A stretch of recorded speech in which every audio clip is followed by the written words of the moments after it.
Hello আমার দশম শ্রেণীর শিক্ষার্থী বন্ধুরা, আজকে আমরা এই ভিডিওতে আলোচনা করব বায়ুর অবঘর্ষ প্রক্রিয়ার ক্ষয়ের ফলে সৃষ্ট ভূমিরূপগুলি। তো দেখো, আগের দিন আমরা আলোচনা করেছিলাম অপসারণ গর্ত, এটি তার সেকেন্ড পার্ট। তো আজকে আমরা আলোচনা করব অবঘর্ষ ক্ষয়। অবঘর্ষ ক্ষয় কি সেটি আগের ভিডিওতে আমি বলেছিলাম। দেখো, গৌড় বা গাড়া, বিভিন্ন দেশে বিভিন্ন নাম। তো গৌড় এটি কি? মরুভূমি অঞ্চলে যদি এমন কোনো বড় শিলাখণ্ড থাকে যার ওপরটি কঠিন শিলা দ্বারা গঠিত এবং নিচের অংশটি কোমল শিলা দ্বারা গঠিত, ফলস্বরূপ কি হয়, যখন প্রবল বেগে বায়ু প্রবাহিত হয় তাহলে ওপরের অংশটি দেখো কঠিন শিলা দ্বারা গঠিত হওয়ার জন্য সেটি কম ক্ষয়প্রাপ্ত হচ্ছে।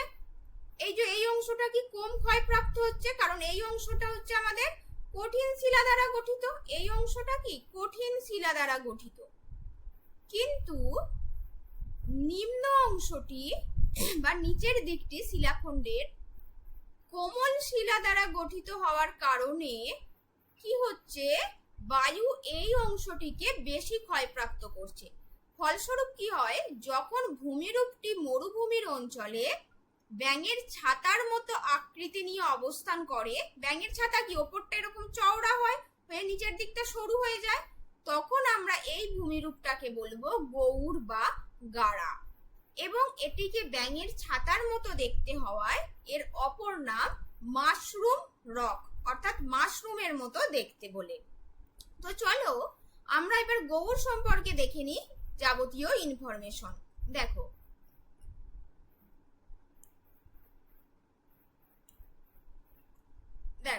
গৌড় এই যে মরু অঞ্চলে বায়ুর অবঘর্ষ ক্ষয়ের ফলে সৃষ্ট ব্যাঙের ছাতার মতো প্রশস্ত উপরিভাগ, কারণ আমরা তো আগেই ছবিতে দেখলাম উপরিভাগটা কি প্রশস্ত বা চওড়া এবং সরু নিম্নাংশ যুক্ত যে পাথরের অবশিষ্টাংশকে আমরা গৌড় বলবো।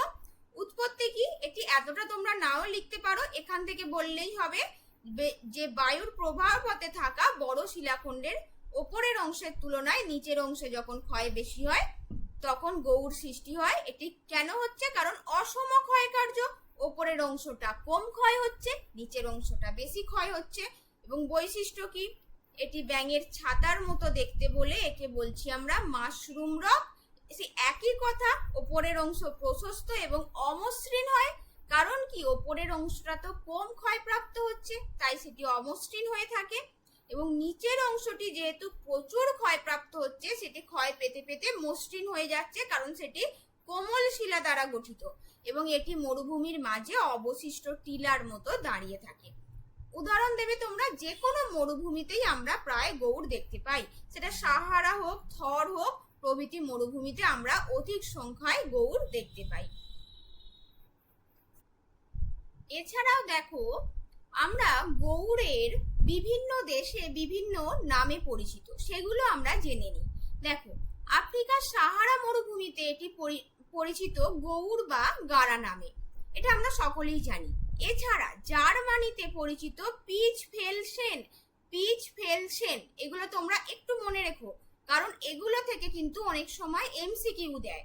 এবং গ্রেট বেসিনে পরিচিত এটি হুডু নামে, হুডু বা হুড্রু নামে এটি পরিচিত।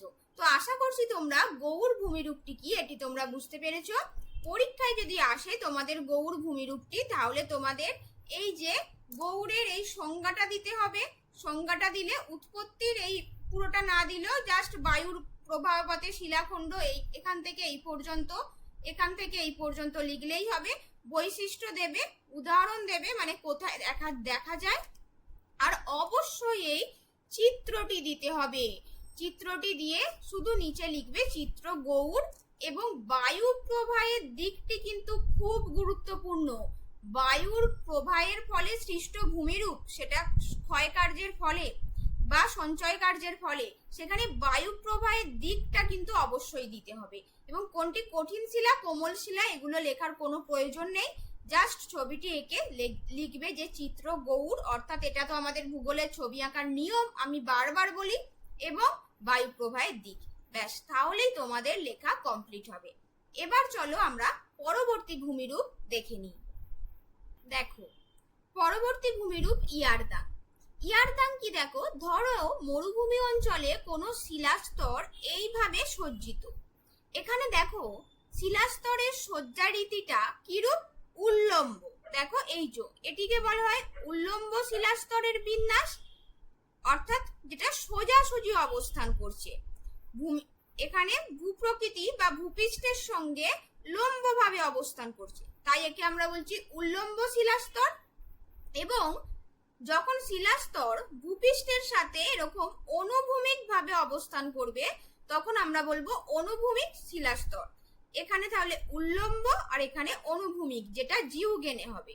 তো চলো আমরা আগে ইয়ারদাং সম্পর্কে জেনে নিই। দেখো তাহলে আমরা এখানে কি দেখছি, ভূপৃষ্ঠের সাথে শিলাস্তরগুলি উল্লম্বভাবে অবস্থান করছে এবং অবশ্যই শুধুমাত্র উল্লম্বভাবে অবস্থান করলেই হবে না, কঠিন এবং কোমল শিলাকে পরপর পর্যায়ক্রমিক বা ক্রমান্বয়ে উল্লম্বভাবে অবস্থান করতে হবে।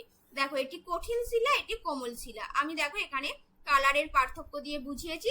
তো এখানে দেখো তাহলে কি হচ্ছে, কঠিন এবং কোমল শিলা পর্যায়ক্রমিক উল্লম্বভাবে অবস্থান করায় বায়ু প্রবাহকে অবশ্যই যেদিকে শিলাস্তর থাকবে উল্লম্বভাবে অবস্থিত সেই দিকেই বায়ুকে প্রবাহিত হতে হবে।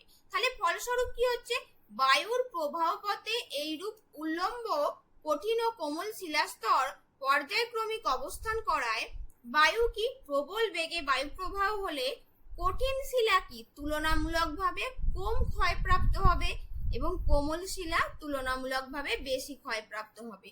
ফলস্বরূপ কি হবে, কঠিন শিলাটি এখানে দেখো উল্লম্ব সজ্জারীতি শিলাস্তরের, কঠিন শিলাটি এখানে শৈলশিরা বা আলের মতো অবস্থান করবে এবং কোমল শিলায় এখানে খাতের সৃষ্টি হবে। এখানে কোমল শিলায় আমাদের খাতের সৃষ্টি হচ্ছে, এই যে এখানে গর্তের সৃষ্টি হয়েছে।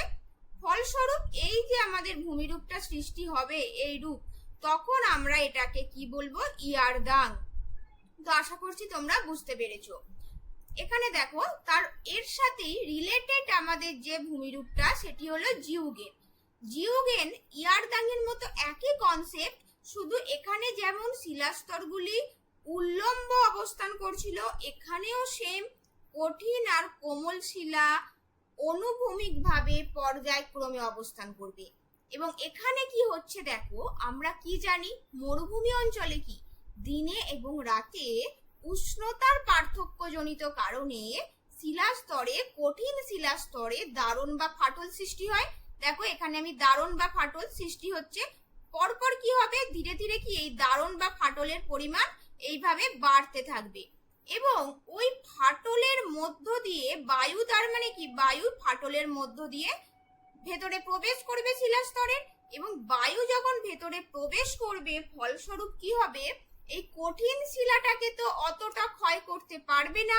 তাই এখানে দেখো কঠিন শিলার মধ্যে যে এখানে খাত সৃষ্টি করছে সেটি অপেক্ষাকৃত সরু বা সংকীর্ণ, কিন্তু যখন এই বায়ু কোমল শিলাস্তরে পৌঁছে যাবে সেখানে বৃহৎ আকৃতির খাত সৃষ্টি করবে এবং ওপরের কঠিন শিলাটি সমতল চূড়ার মতো অবস্থান করবে। এইরূপ ভূমিরূপকে আমরা বলবো জিউগেন। তাহলে ইয়ারদাং তোমাদের পরীক্ষায় এলে তোমাদের এই ছবিটা আঁকতে হবে, দুটো করে ছবি আঁকার কোনো প্রয়োজন নেই। পরীক্ষায় তোমরা ইয়ারদাং এলে এই ছবিটি আঁকবে এবং জিউগেন এলে এই ছবিটি আঁকবে, তাহলেই হবে। আমি শুধুমাত্র তোমাদের বোঝানোর জন্য যে শিলাস্তরের স্বাভাবিক বিন্যাসটা কিরূপ থাকে আমি সেই কারণে এই ছবি দুটি এঁকেছিলাম। তো আশা করছি তোমরা ইয়ারদাং এবং জিউগেন কনসেপ্ট বুঝতে পেরেছো। এবার চলো আমরা দেখে নিই ইয়ারদাং এবং জিউগেন সম্পর্কে যাবতীয় তথ্য। দেখো এখানে বলেই দিচ্ছে, আর একটু বড় করে দিই তোমাদের বুঝতে সুবিধা হবে। হ্যাঁ দেখো ইয়ারদাং, দেখো এখানে ছবিগুলো আছে। গৌড় এই যে এটি তোমাদের হাতে আঁকা ছবি, আর এটি হচ্ছে ন্যাচারাল ইমেজ যেটা ক্যামেরায় তোলা, আর ইয়ারদাং এরও তাই। এটি হচ্ছে আমাদের খাতায় মানে আঁকতে হবে হাতে আঁকা ছবি, আর এটি হলো ন্যাচারাল ইমেজ। দেখো ইয়ারদাং বায়ু দ্বারা ভূমি ক্ষয়প্রাপ্ত হয়ে দীর্ঘ আল বা প্রাচীর ও খাঁজ বা খাত বিশিষ্ট যে ভূমিরূপ গড়ে ওঠে তাকে আমরা ইয়ারদাং বলি। উৎপত্তি: মরু অঞ্চলে বায়ুর প্রবাহ পথে কঠিন ও কোমল শিলাস্তর পর্যায়ক্রমে উল্লম্বভাবে অবস্থান করলে অবঘর্ষ প্রক্রিয়া, এই কথাটা আমি প্রথমেই হেডিং এ লিখেছিলাম, এগুলো সবই হচ্ছে অবঘর্ষ প্রক্রিয়া সৃষ্ট ভূমিরূপ। যে কোমল শিলা দ্রুত ক্ষয় হয়ে খাতে পরিণত হয়, খাত মানে গর্ত বা অবনমিত স্থান, এবং কঠিন শিলা কম ক্ষয় হয়ে দীর্ঘ আল বা প্রাচীরের আকার নেয়। এই বিশেষ ভূমিরূপকে বিজ্ঞানী ব্ল্যাক ওয়েল্ডার, তাহলে তোমরা বিজ্ঞানীর নামটাও মনে রাখো, বিজ্ঞানীর নামটা আমরা কি পাচ্ছি, ব্ল্যাক ওয়েল্ডার, এটাকে ইয়ারদাং নামকরণ করেন। এই পর্যন্ত লিখলেই হবে। এবার দেখো বৈশিষ্ট্য, যারা মনে রাখতে পারবে তারা লেখো। ইয়ারদাং এর মাথাগুলি ক্ষয়প্রাপ্ত হয়ে ছুচালো হলে তখন আমরা এটাকে নিডিল বলি। এটি কিন্তু তোমরা মনে রেখো, এসে কিউ দেয় কিন্তু এখান থেকে। এবং এই 4 নম্বর পয়েন্টটাও আমাদের মনে রাখতে হবে। দেখো, এই যে ইয়ারদাংকে আমরা বলতে পারি মোরগের ঝুঁটির ন্যায় তুলনা করে একে বলা হয় কক্সকোম। এটি বিজ্ঞানী আর্থার হোমস এটির নাম দিয়েছে কক্সকোম। তো ইয়ারদাংকে মোরগের ঝুঁটির ন্যায় দেখতে বলে একে কক্সকোম রিজ বলা হয়। এবং কোথায় দেখা যায় দেখো, চিলির আটাকামা এবং সৌদি আরবের মরুভূমিতে আমরা ইয়ারদাং বেশি দেখতে পাই। এবং পরবর্তী চলো আমরা জিউগেন সম্পর্কে জেনে নিই। দেখো, জিউগেন বায়ুর ক্ষয়কার্যের ফলে যে সৃষ্ট টেবিলের ন্যায় চ্যাপ্টা ও সমতল উপরিভাগ বিশিষ্ট ভূমিরূপকে আমরা জিউগেন বলি। কারণ ওখানে কি হচ্ছিল, কঠিন শিলাটা ওপরে চ্যাপ্টা বা সমতল হয়ে থাকছিল। এখানে দেখো যেটা আমি বুঝিয়েছিলাম, কঠিন ও কোমল শিলাস্তর ক্রমান্বয়ে সমান্তরাল অবস্থান করলে যান্ত্রিক আবহবিকারের দ্বারা ওপরের কঠিন শিলায় দারণ বা ফাটলের সৃষ্টি হয় এবং ওই দারণের মধ্য দিয়ে বায়ুর নিচের কোমল শিলাস্তরকে ক্ষয় করে খাতের সৃষ্টি করে, কিন্তু কঠিন শিলা সমতল চূড়া রূপে অবস্থান করে। এর ফলস্বরূপ যে ভূমিরূপ সৃষ্টি হয় তাকে আমরা জিউগেন বলি। দেখো এখানে তোমরা দেখো জিউগেনের বৈশিষ্ট্য, এদের উপরিভাগ বা মস্তক দেশ চ্যাপ্টা হয়, দেখতে ছোট ছোট ছাতার মতো হয় এবং কোথায় দেখা যায়, আমেরিকা যুক্তরাষ্ট্রের সোনেরান এবং কালাহারি মরুভূমিতে আমরা জিউগেন দেখতে পাচ্ছি। এই যে জিউগেনের এটি প্রাকৃতিক একটা চিত্র এবং এটি হাতে আঁকা চিত্র। তো তোমরা পরীক্ষায় অবশ্যই কিন্তু ছবিগুলো এঁকো। তো আমার এই ভিডিওটি কেমন লাগলো অবশ্যই আমাকে কমেন্টে জানিও এবং ভালো লাগলে লাইক এবং সাবস্ক্রাইব করে দিও। সকলে ভালো থেকো, দেখা হচ্ছে নেক্সট পার্টে।